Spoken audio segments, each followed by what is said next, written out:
Hello, my name is Ricardo Ivan Gonzalez Garza. I live in Veracruz, Mexico. I am from Nuevo Laredo, Tamaulipas. That was on the border with Laredo, Texas. And about my previous job, I basically worked 1 year for Alorica. I was a customer care representative. I worked basically resolving questions for customers about their bills, their charges, their phones. I did payment arrangements, received payments, and did some things like tier one tech support, port ins and port outs to from AT&T, T-Mobile, or to AT&T and T-Mobile. Um, Things like subscription. I added subscriptions. Got rid of subscriptions, like for example the Netflix and Fox Sports and things like that.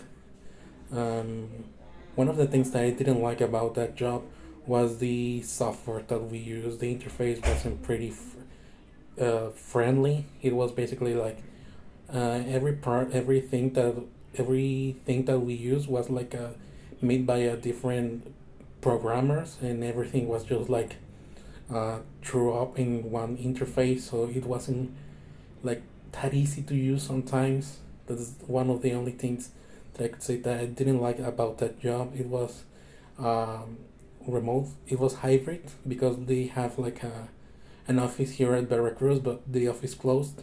So that's why when I stopped working there. I basically worked there for 1 year. And previous to that, it was on a national cable and internet company here at Mexico called Megacable.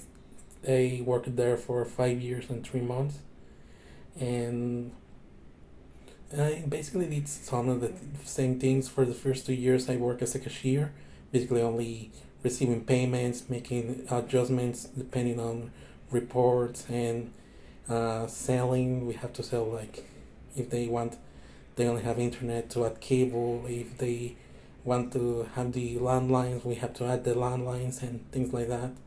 After the 2 years, and after the beginning of my third year, I started working as a customer service representative, basically.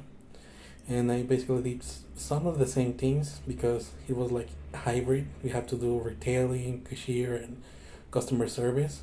I basically did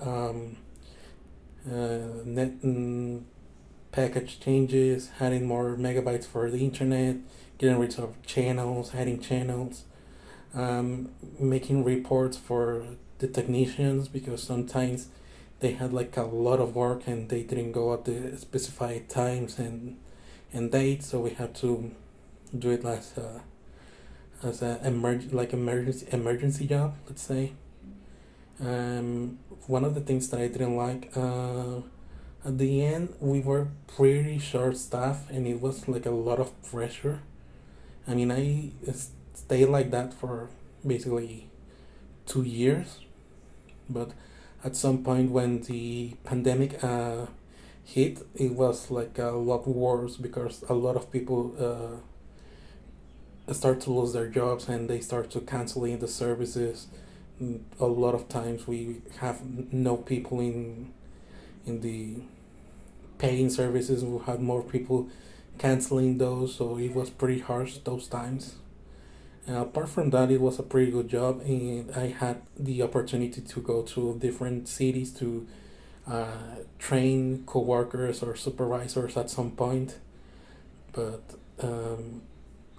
I didn't accept the offer to be a supervisor because, to be honest, the payment wasn't like that different. Just like, let's say in USD, like $20 more, and it was a lot more responsibility, and I didn't have commissions, things that I had as a customer service representative. So that's that, and I think that's all. I hope you take me into account for this post, and I really appreciate your time and patience looking at this video.